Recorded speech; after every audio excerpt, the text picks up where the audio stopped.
I'll stop the core and melt with you.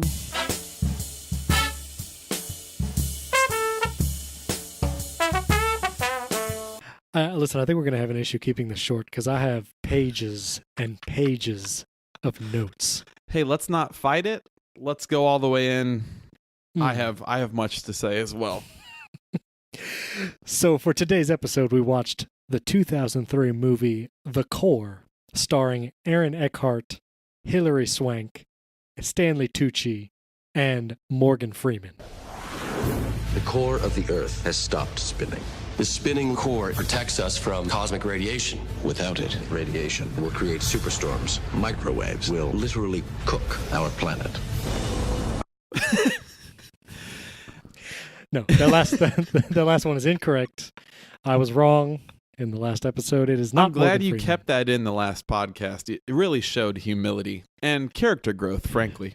I don't know why. I don't know what happened. You know, it must have. I think it was a long time. The last time I've seen this movie, especially because the amount of technology plot holes that now exist because cell phones are a thing. Right. And that CGI looked really cool back in 2003. So I'll be honest, I still enjoyed this movie very much because it's an end of the world movie and I love all of them. But the fact that it's 2003 becomes really evident, like really quickly. Right, when you see Aaron Eckhart's hair. Well, there's that too. And that like Hilary Swank looks like a teenager and all that kind of stuff. But yes, even like, I don't know. I don't even know if I should summarize this movie, but basically the core of the Earth stops spinning. Excuse me. Let me get a drink of water here.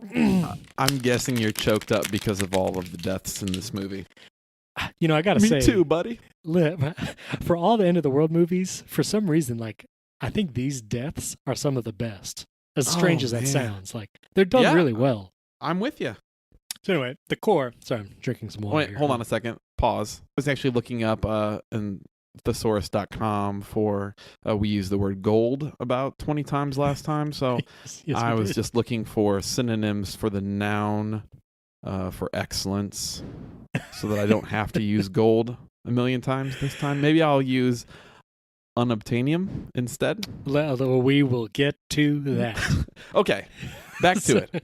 Okay, so the core 2003 movie, the premise, you know, and I tweeted at Neil deGrasse Tyson, hoping that he would get back to me before we aired this podcast, but he didn't want to jump on. No, and I'm not a personal friend, so I got no answer. But the core of the Earth, the outer core, not the inner core, stops spinning, which apparently means our atmosphere goes away, and Earth is subject to radiation and solar waves, and everyone on Earth is dead in a year. Right, electromagnetic field. Yes, that is what I got from the exposition. That's it. And so there is a plan of scientists and geologists to take an implausible Earth train, a Liam Neeson-style train, to the center of the Earth to blow up some bombs and restart the core. It's a long commute, but they made it. It's a long commute. I say we begin with the very first scene when my note-taking was extreme and 3 people are about to enter into a business meeting. The guy checks his clock. By clock, I mean his wristwatch. It stops ticking. Right. He then says to his other cohorts, "Let's hit him." And they do a 3-person fist bump. It's the most awkward fist bump in history.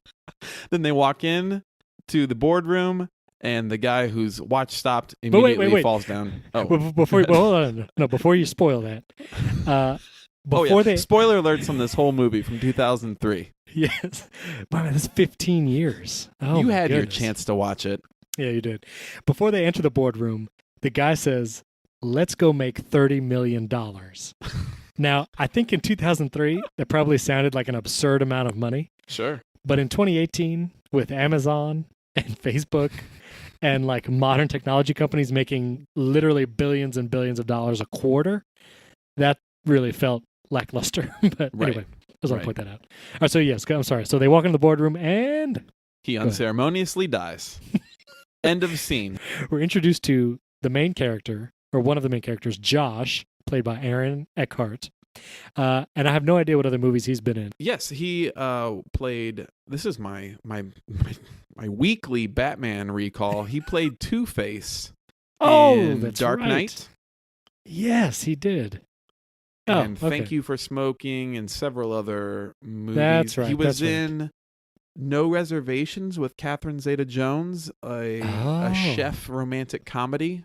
That's we'll have to right. come back to that at some other time because I love romantic comedies. And Right. I could spend a whole podcast talking about my favorites. Maybe we should alternate between end of the world movies and rom-coms and just go from there. And hopefully we capture both of those audiences, but the one end of the spectrum just hates when we move to the other end. They so listen we just every other constantly week. alienate the people Yeah. listening to this. I think that'll be fine. Okay. So we're introduced to Josh, and he's a university professor teaching about geology. At the University of Chicago, He's playing. Oh, really? I didn't catch half that. mile away from where I live. Okay. Don't triangulate. Too yeah, I'm much. sorry. I mean, out of the millions of people that listen to this, you might get a stalker or two. I mean, yeah, I'm just saying. I could be any direction from the university. That's But true. someone on a map just made a circle around the Well, University of Chicago. slowly Nate's drawing. location. Slowly drawing with a compass of 1 mile radius. And then Okay. put some red string up on the wall. Okay, That's right. carry on. Triangulating all your chalk drawings across the country. That's really creepy. Sorry. Really creepy. So he's playing the trumpet poorly into a rock, trying to teach a student something. And they pan to the students. And again, this is just one of the things about like when this movie was made. Like there's one girl like doing her nails and people just like sleeping with their eyes open. But if Mhm. that was a scene today, like every single one of those people would be on their phones, like without a doubt. Right. And so it's just so interesting to see the difference, like a 15-year Right. ago movie. So anyway. And so their there's- nail painting would have suffered because of it. That's right. And so then the FBI come in and say, come with us. And it's the same guy who plays the FBI agent in like every movie and who was also in the series 24, basically playing the same character. Oh. So we see him, and then comes the bird scene, which In London. very That- Alfred Hitchcocky. That. Now, I have to admit, I've never seen Alfred Hitchcock's. Is it The Birds or just Birds? The Birds? I think birds. Maybe the Birds. birds. I've Birds, yeah. only seen, the clips of it, the real popular clips. I've never seen the movie, Mhm. but if it's anything like this scene, I find it terrifying. I find the idea of birds dropping from the sky, some rubber and Right, some right. CGI. Apparently this scene took a long time because putting in all those fake birds, but it was true. I found it actually pretty terrifying. I have to say, I have seen Alfred Hitchcock's The Birds, and there's not any kind of crazy, like huge birds killing people scene, but it is harrowing.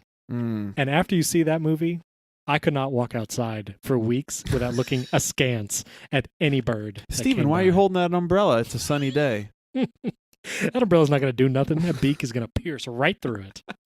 Funk, funk, funk. And then we do see, the camcorder view. Like you see the little blinking red recorder, and it's Back when Kinda like a people Blair used Witch camcorders Project. instead of their phones. exactly, again, A but simpler time. I love all those moments when it's like, that would now be a phone, and that video would be in like 4K and stabilized, Right. and probably a selfie as well. So anyway, I thought that was hilarious. And then we see, we go back to the main character, Josh, and they're like looking up the seismic magnetic disturbances around the Earth. And I love the terminology. He says, just hit the net, as in the internet. And they're like, but we don't have the bandwidth. And he's like, we got a T1 line. And I love all these words. Yeah. And then we're also introduced to Hilary Swank, another main character. And they're landing a space shuttle, crash landing, in the Los Angeles, whatever that is. And I will say, like, the music during this scene and in many scenes throughout, Mm-hmm. that does feel super old, like 80s Mm. electronic, Mm-hmm. kind of weird music. Mm-hmm. But I still dig it. Right. I'm sure in their mind in 2002, whenever they were making this, they thought Right. like, this is a real futuristic sound. Yeah, they probably did. And so we're also introduced to Stanley Tucci as Dr. Zimsky, an arrogant... Stanley Tucci with hair. He is approached by the other main character, Josh, and tries to tell him the world's going to end, and they eventually go in front of some Pentagon government board to explain what's happening and that the core of the Earth has stopped spinning. At one point, they're like, Josh is explaining why they're all going to die, and one of the generals says, So, how do we fix it? We can't. Not in my vocabulary. Then you might want to get one of those word-a-day calendars, General, because it's impossible. Burn.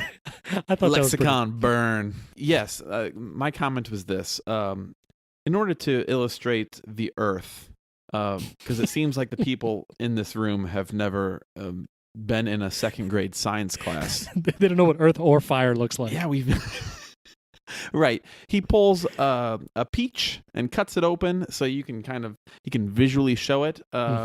Trivia from the movie: they couldn't actually get a peach in time for that scene. That was actually a painted apple that they put like a fake core inside. So for real? What he's holding there is an apple. That's strange. Right. And so he's kind of explaining like crust, mantle, core. You know, something that we all learned long ago. But then he says like, Does somebody have a can of air freshener? And they send like a lackey to go run and get it. And I thought to myself like, oh, this must be very important. Like the fact that he needs it for this. He uses it by spraying it through a lighter. He just roasts the peach because they couldn't possibly comprehend, hey, the Earth's going to burn if we don't do something about this. They had to visually see a peach being toasted by fire. And you see like all the government officials' faces. Like it's like Now they didn't I get get it. But when they see the fire, like, oh man, this is bad. Wait, that's going to be us? Are we on the peach? Yeah, I thought that was a little silly. Like, And then he says, feel free to throw up. I know I did. yeah, there's some cheesy lines in that, but I receive them all with pleasure. We're first introduced. We go to the desert because Stanley Tucci's character says, "Well, I know a guy who can get us to the center of the Earth," and we're introduced to Morgan Freeman, otherwise known as Delroy Lindo, the actor, and he is the scientist who apparently knows Stanley Tucci's character from some long-standing feud. Yeah, some science feud.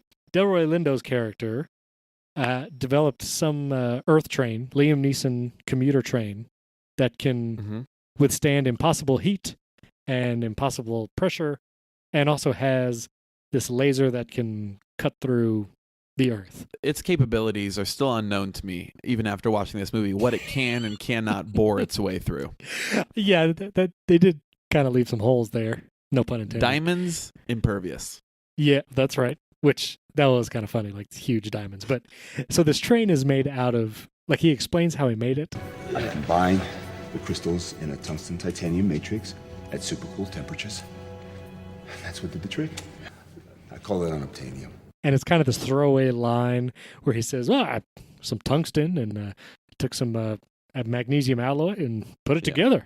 It's like how they made my wedding ring. Tungsten and titanium. That's what he says. At super cool temperatures. I says, yeah, that's right. Super cool temperatures. And he's like, and then boom, you got this magic material. Vibranium. And they ask him Black Panther, come in here. They ask him the name.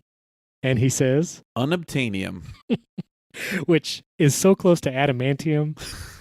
And it is adamantium. It's vibranium, it's adamantium. I believe unobtainium is also the mineral they use in Avatar that they are mining from Pandora. Oh. I think it's just kind of an industry inside joke, like, we don't know what to call it. Right. So, as to imply that you cannot obtain it. So it is unobtainium. Anyway. Yes. Yeah, bad jokes. Correct. So then we are introduced to the Rat, which is the movie's, early 2000s geek character, which the scene where they actually couldn't find Jeff Green, or no, is that Seth Green? Seth Green? They really wanted it to be the guy from Matrix. I think you're thinking of Seth Rogen. No. Seth Green. Oh, he's the guy in the Matrix, the nerdy guy who plays that exact same role. You're thinking of Seth. Who's the late night guy? Seth Meyers. Yeah. Seth Meyers. Yeah, you're thinking of Seth Meyers. I mean, I'd take Seth Meyers too in that role. Be about the same. So the scene where they apprehend him from his apartment, and he, first of all, throws CDs into the microwave. Mhm. Again, just the time reference is wonderful. He takes magnets to his gateway PCs to delete all the hard Yep. drives. He's the real Napster. He's the real Napster. And then so they interrogate him, telling him, they have a very important job for him to do. And he takes Josh's cell phone and a gum wrapper Mm-hmm. and does like some whistle tone. Yep. And tells him, you have free long distance forever. Right. Which I love everything about that. No. I believe that back in 2003, that might have been all you needed to do to break some sort of encrypted security code. It was a wild west. It's just of funny, long like, distance calling. Yes, it was. The fact that long distance wouldn't even be a thing like 5 years later is pretty hilarious. Right. They no longer need Rat. And the premise that they hire him to control the net, meaning the internet. Yeah. Like, He's again, hacking the world. like it is amazing to think like this is before social media, and like the prospect of actually doing this would be literally impossible. Like, you might need to get one of those word a day calendars. Like, literally, like you could not do that. Yeah. Well, the internet was smaller back then. It was just like a couple, like Ask Jeeves was there. GeoCities. Yeah. The message boards. AOL. Yeah, 1,000 hours free. Yeah. Mm-hmm. AOL was pre-existing. Pre-existed the internet. Right. Yeah, go ahead. Okay. Here's a very important part of Rat's character development, and it took me down a small rabbit hole. Yes. He says he really wants Hot Pockets, and that's kind of a thing for him, is that Rat needs Hot Pockets to work. There are probably 3 more scenes that involve Hot Pockets, which made me think, you know what? I think I was eating a lot of Hot Pockets around that time. Oh, absolutely. I went down, did some research. Hot Pockets, developed by Paul and David Mirage from Chef America Inc., was purchased. They developed it to keep it crispy when you microwave it.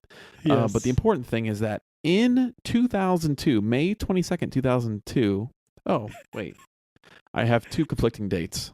April 20th, 2002, Hot Pockets were produced by Nestle, purchased by the big boys, or created by the big boys. And the movie came out March 28th, 2003, leading me to believe that this might have been the pinnacle of Hot Pockets.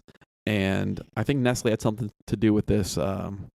Product placement? Now that they just picked it up, apparently it was a $2 billion category for frozen sandwiches and snacks, according to Wikipedia. Thank you, and back to the show. Nate, I'm not even sure what to do with that story. You a Jim Gaffigan fan? I am. I love that sketch. Yeah, me too. That's good stuff. But I agree. I was eating a lot of Hot Pockets, I think, at this time.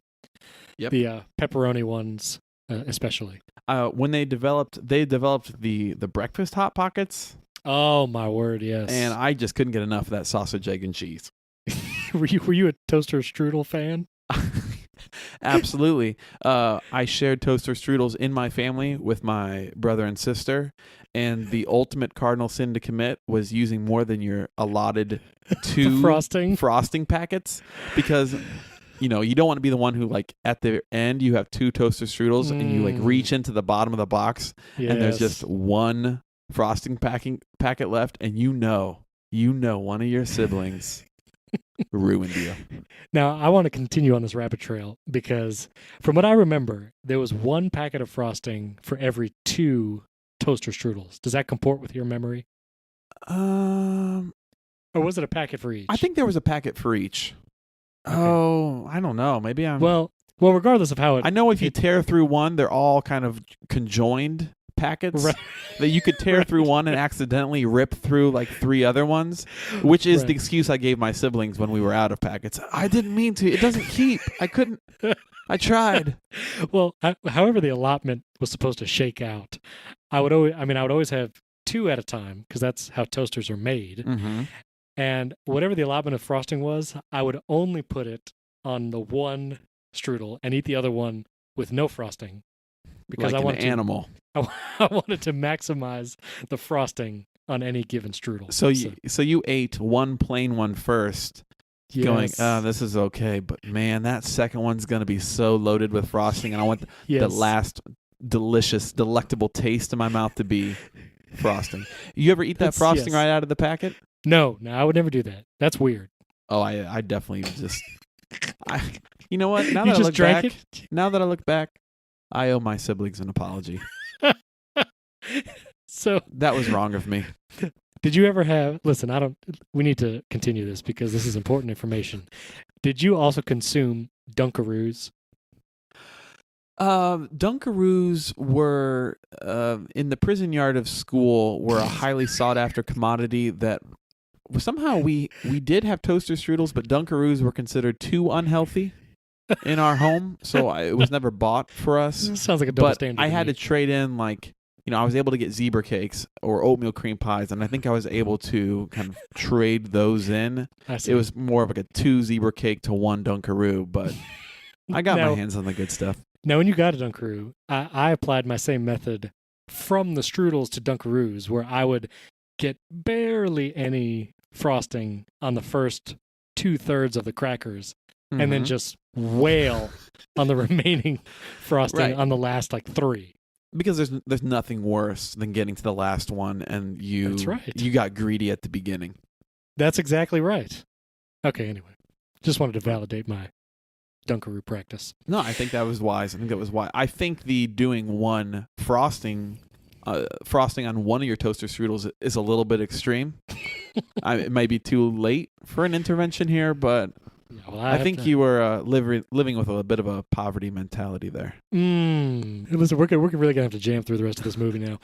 So I do want to No, say ain't gonna happen. I have so much to say. So Hillary Swank, she's practicing on the little simulator Mm-hmm. for the Liam Neeson train, Mm-hmm. and The other tunneling guy, tapeworm, I like to call it. Oh, that made me feel weird. But didn't you think that you were in someone's body based on like sort of the CGI, and now we're heading through the upper colon into the lower intestine? I believe that is exactly how the inside of our Earth looks. I think it is completely accurate. Okay. So she's practicing, and then her other captain guy, who comes across as pompous or whatever, he comes in to try and teach her a lesson. And he literally says, you're not going to listen to me, but I'm going to say it anyway. But then he actually says a line that I think is pretty good. Mm-hmm. He says, being a leader is not about ability. It's about responsibility. You're not really a leader until you've lost. Obviously foreshadowing that she's going to have to make some bad decision. That's deep. But I thought that was for a 2003 cheesy end of the world movie, that was pretty good. That moment is full of opulence and substance. And I don't think opulence was right. Oh, you know what? I think this thesaurus for gold. I have it on the wrong category. You got to go. That was noun for money and possessions. That was no. You got to go to the Webster's thesaurus. For those listening, I'm trying to use the word that was gold less. And then we have a lightning static storm in Rome, which I have to say was probably some of the worst special effects I've ever seen. Yeah, the lightning was tough. They used an actual model of the Colosseum when they blew it up, but it looks like they blew up a model of the Colosseum.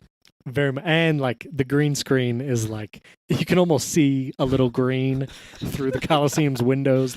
Right. That's pretty bad. They also right. really hit the stereotypes of Italy. I believe to capture the setting, they had, someone drinking an espresso. There's the guy painting with the little black, the hat, and he's painting a skyline. People or whatever. at Trevi Fountain. Somebody's eating a cannoli. Yeah. They're just, yes, Italy to the max. Well, you lived in Italy, so you know. Yeah, not in Rome. I was in Milan. It's a different world. Different world down there. Do they eat cannolis over there or no? You know what? I don't know, and I can't speak on it. But I do know that coming into a coffee shop is as fast as coming in, ordering an espresso, slamming it back, putting down €1, and walking out. And that's what successful people, at least in Milan, did that I watched. Yeah. I'm sitting there like a dummy, trying to drink a whole cappuccino as if I'm 85 and have all the time in the world. These young professionals are just throwing it back. I don't have time for this. Probably Just burns slam their it down throat on the way space. down and ciao. Down the hatch. Ciao, ciao. Ciao. When I was in New York City, I would get breakfast sometimes at like some of those bagel places. Mhm. The speed at which people both order and then also make the bacon, egg, and cheese on a bagel sandwiches is amazing. Like it's pretty impressive. Almost as fast as a Hot Pocket. With a little silver sleeve to keep it crispy. You got it. Okay, so we then the team is assembled, the train is built, and now we're going to launch it at the Mariana Trench because that's the place where the crust is the thinnest. And we board, and off they go. Now, something about whales happens, which becomes important later. Some science, whatever. Mhm. Whales. Whales. Oh, and we forgot to mention the another character, Serge, which Serge. Serge. This is Josh, one of the main characters' good friends. He is on the ship. He doesn't have a huge role like leading up to this. I feel like, but Nope. then Just a good, On the just ship. an overall good guy. an And overall I good believe guy. he's weapons. That's kind of his specialty. He's right? the weapon specialist. The That's weapon right. That's specialist. right. Yes, Right. yes. Because they are carrying, where I wrote this down. Is it 1,000 megatons of nuclear? Yeah, some bombs? implausible amount of nuclear material. Right. I'm sorry, nuclear. Right. That's gonna be Uh, tough. It's gonna be tough. I- I do it too sometimes. Yeah, I say nuclear, and then my wife looks at me and she says, nuclear. She says, "I'm no longer listening to this podcast." So eventually they do make it into the Earth's crust, past the Mariana Trench.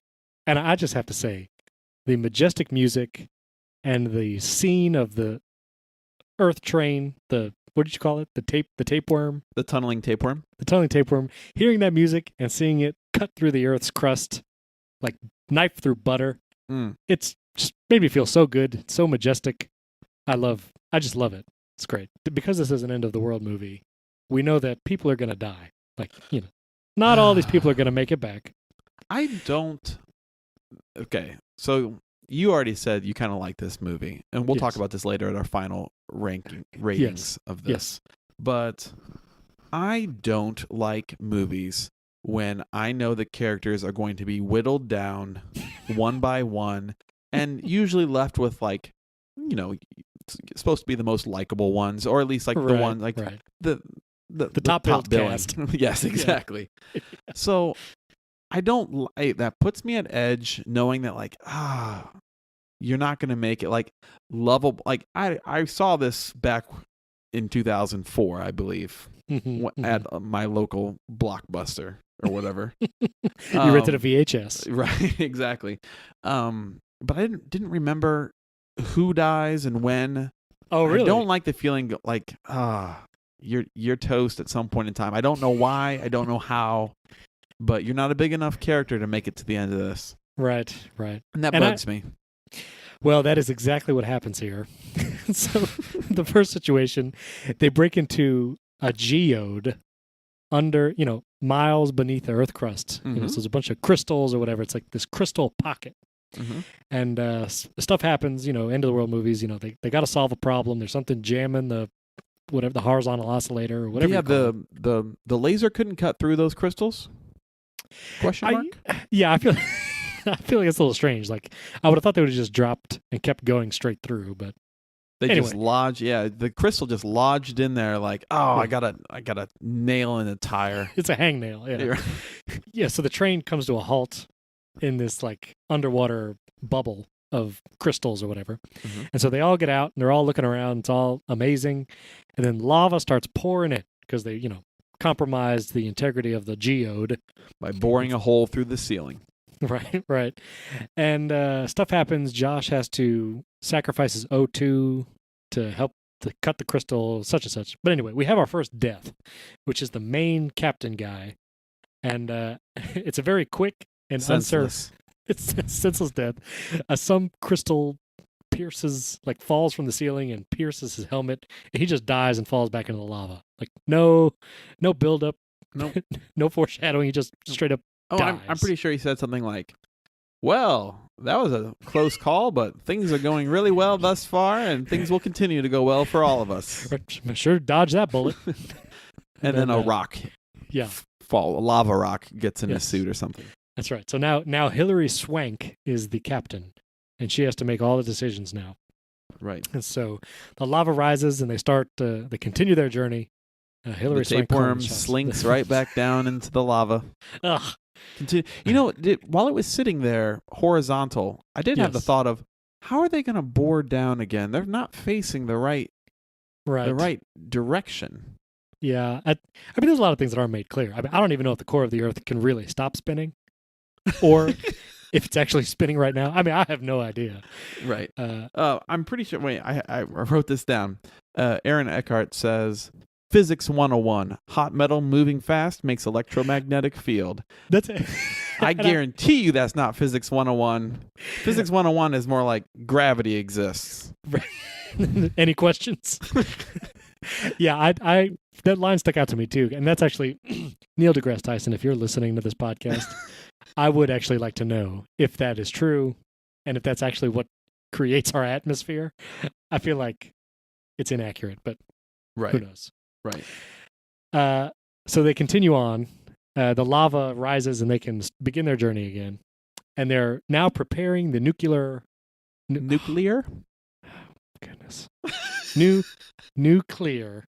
See, my wife would give me a tip. You have to think the word new and then the word clear, and you say that like as two different words. So nuclear. You just got to fill in that space in between. Otherwise, you sound crazy. So they are preparing the nuclear bombs that they're going to set off in the core. Mm-hmm.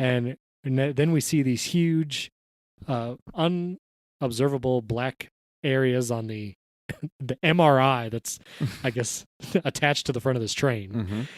And they are huge diamonds that cannot be cut through. Because I don't know if you remember from geology class. It's Geology 101. That's right. On a hardness rating, diamonds are the only 10 in hardness. So whatever that means. Oh. That's right. I kind of want to go down that. I mean, I don't want to go down that path on this podcast, but now you have me curious about what's that hardness rating called? Oh, well, we're going to look it up right now. Hardness.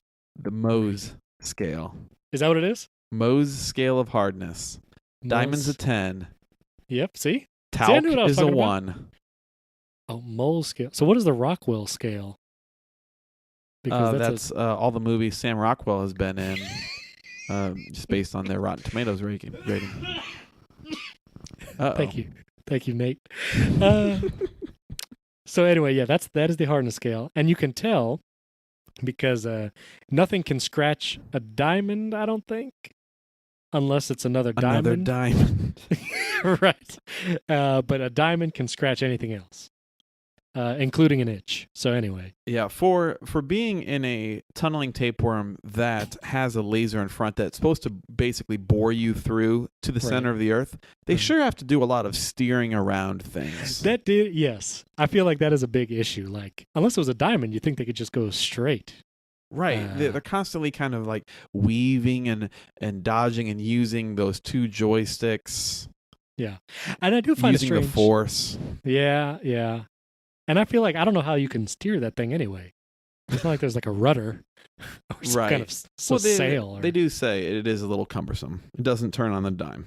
Yeah. I believe that's said about 5 times in this movie. So we know, like, It hey. is. A couple more practical issues. I don't understand how they can communicate To the surface? to the surface. Yes.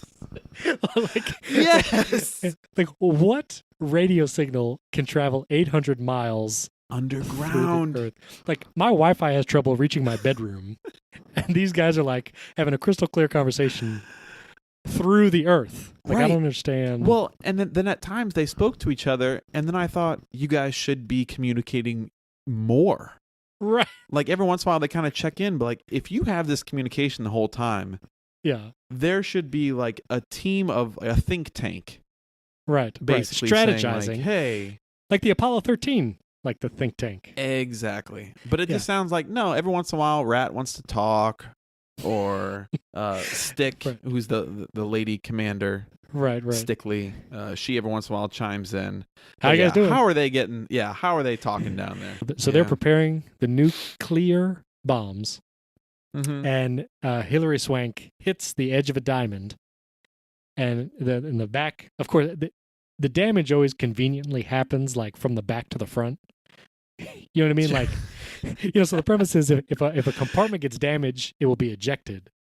And conveniently, none of the middle or forward compartments get damaged. Can you imagine it breaching the second one, and it's like, It's been a very short movie. we just jettisoned 90% of it, and it's just Hilary Swank alone in the cockpit. That would have made for a very less interesting movie, but Right, that's true. yeah. So the back one gets damaged first, as you do, and so they have to get out of there. They leave something important behind. Serge goes back to get it and can't get out in time. So the door closes, and Serge is now trapped in this crushing compartment, and Josh is watching him through the video screen as his friend is getting crushed. Done, all right? Serge!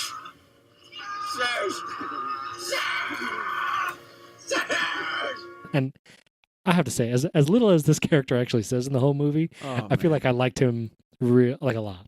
I liked him a lot. And the idea, and I believe this did give me nightmares back when I was 16 watching this movie. Yes. But the idea of being crushed in a metal container with all these things is horrifying. Yeah. Well, I'm glad that this was not a gory death, because it could have been. It could have been. Yeah, they couldn't afford that much special effects after the Rome scene. But it is very sad. I feel like they do, but it's still done well. Like, it's suspenseful. Mm-hmm. You get the feeling like there's still a chance. Maybe they can open the door and get to him, but they don't. And I like, there's a scene where Braz, the train inventor, he's like trying to override the doors. And I feel like this is a very real moment that most movies don't have, where he kind of like starts crying a little bit. And he's like, I don't know what to do. Right. And I feel just looking at this box of wires and breaks down. I feel like that's so real. Like, for however bad the other parts of this movie is, like, I feel like that was very human.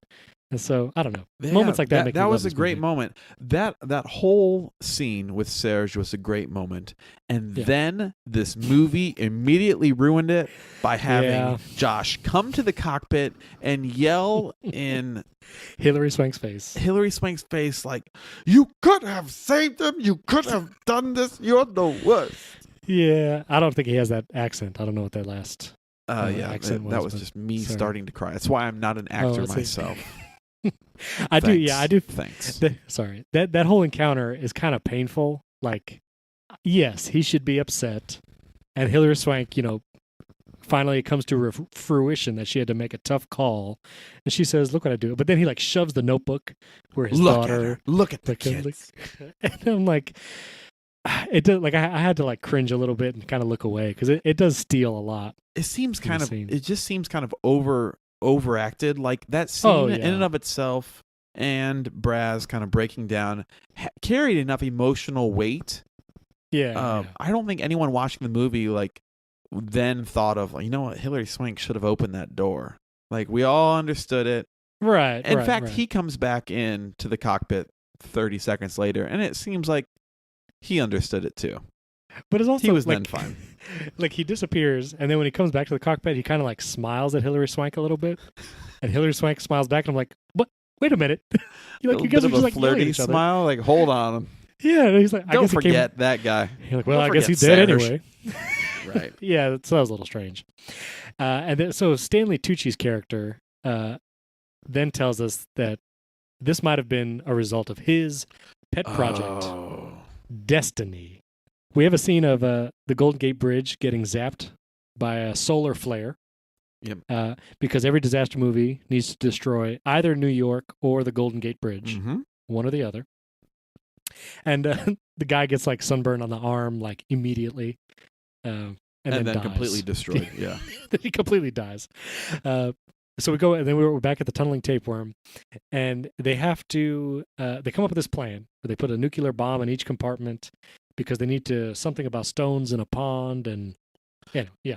The original thought was put one giant explosion, and I saw the models that they saw.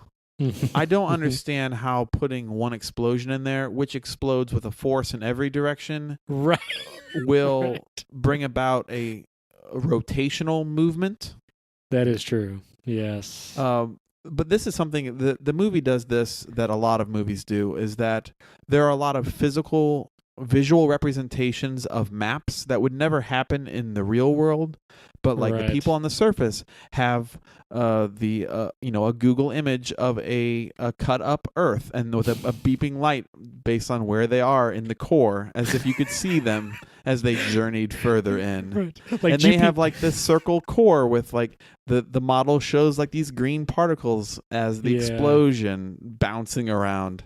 So anyway, they jettison the things and set off a bunch of explosions that have to be timed to the millisecond. Right. But in order to manually eject the compartments, they need to flip a switch that Braz, the inventor of the train, needs to literally go out in like the super heated area in front of the train, like right next to where the molten core is, right outside, and flip the switch. And so it's a suicide mission. Everybody knows it.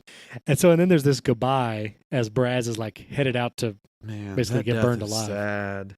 It is sad, but there's this goodbye between Braz and Stanley Tucci's character, which I feel like was a little poetic. You know, they kind of come to an understanding. They made up.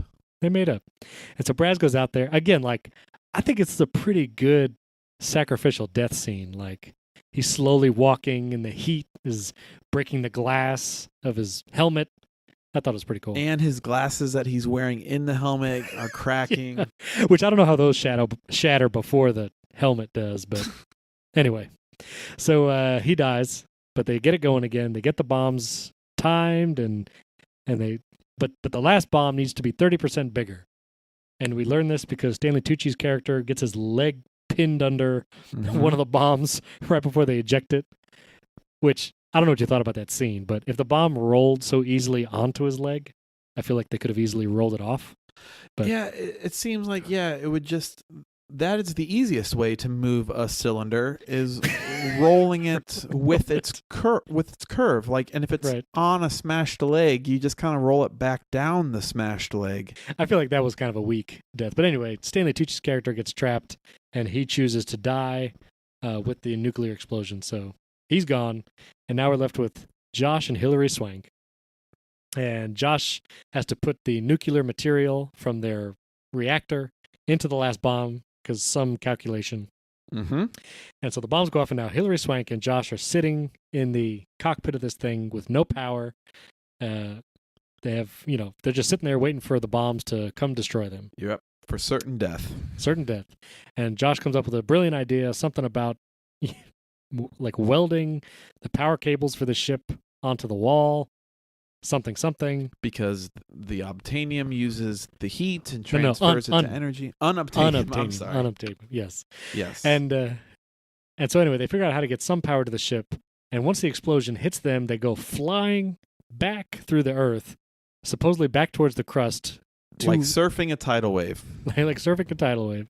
And somehow, with like little steering capability and no laser to cut anything in front of them. Right. They have to follow the magma's journey to the surface perfectly with the magma, with the flow. Right. This is done over the course, because it says 16 hours later. This is done over the course of 16 hours of Hilary Swank, a.k.a. Beck, steering with utmost focus. Yes. For 16 hours. 16 hours. And at this point, they've been down there for like 36 hours, maybe. She has not slept. Not slept. I didn't see any Keurigs. She's had no coffee, but can somehow maneuver. That's because Keurigs didn't exist back in 2003, Steven. That's an excellent point. There would have been a big can of Folgers coffee on the shelf. That's true. So anyway, somehow they managed to surf the magma all the way back up to the surface, to which they plop down on the ocean floor with no way to communicate, no more power left in the ship. But miraculously, they can ping their sonar, which calls the whales to their rescue, and the Navy hears the whales singing, thanks to Rat, the apparent internet expert and whale expert. Yes, those two go together. Right. And they get rescued happily ever after. Now, I had a similar question for the last movie. What character on this tunneling tapeworm would you be? I have a quick question. Oh, go ahead. I would probably want to pick the person that lives, but are we saying kind of like just as a human up to this point who I'd want to be? Yeah, like what personality and like who do you think you are most like? All right, I guess got is it. the question. All right, you go first. So I would say I don't want to say Stanley Tucci because he's a jerk for most of the movie. But it's true. No. You're a real Tucci. I would think I am either Braz or Josh because I feel like both of them look super nervous the whole time. Mm-hmm. And I know I would be very tense and like worried we're all going to die most of the time. But they do have their heroic moment. I do not know if I could like go out in the 9,000 degree area and, do that part. Mm-hmm. The part where Josh like gives up his oxygen for a minute to help the cutting of the diamond or whatever. I think I could do that. I think I would be up for that. So I don't know. I'm kind of half and half. Well, okay. Well, now choose one. Thanks for limiting it down to 2. And now for the final round. So you want me? Okay. You must now pick one person. I have to pick one person. Okay. I would not because I like his character more, but I would probably be the Josh character just because I do feel like I have some problem-solving skills. I would be semi-heroic, but like Braz was like a nice head of hair. I don't know about that. But I think I would be the Josh character. Okay. How about you? All right. Here's what I'm going to go with. Yes. I'm going to go with Beck. I'm going to go with Hilary Swank. I'm glad you said that. Okay. And here's why. I believe Hilary Swank, she seemed very qualified for this. I love the idea that like she was super specialized. Mm-hmm. I felt like she made a ton of great decisions. Yes. So maybe this is who I aspire to be. Maybe not who I am. Maybe I'm more of a Tucci inside. Okay. So how shall we rate the 2003 movie The Core? Hot Pockets. 0 to 5. Okay, so we could do 0 to 5 Hot Pockets, or 0 to 5 Obtainiums. We could do Obtainiums. I think we've learned that you are the one who makes these scales the best. So I don't want to take just take control I think of it. this is now your corner, and Okay. now I'm. So you have the accent and background story, IMD pedant role. Right. And I'll come up Hot Pocket history. from 0 to 5 Unobtainiums.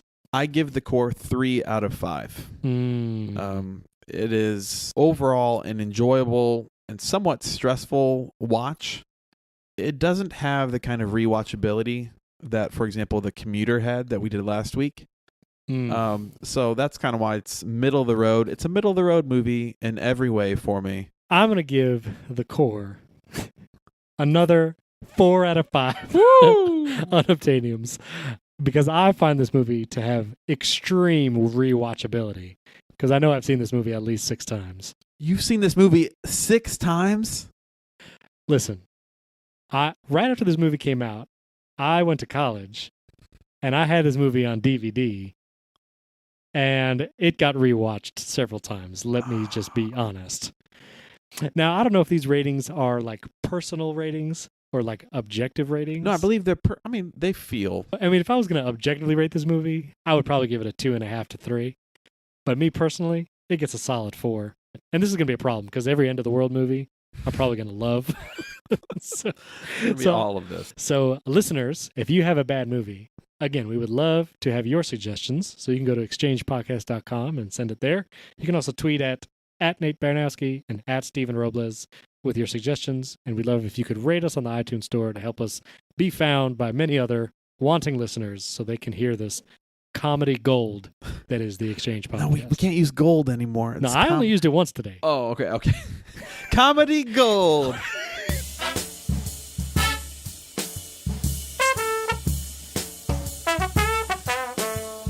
I think this is one of the best Morgan Freeman movies that are out there, to be honest. Well, that's it.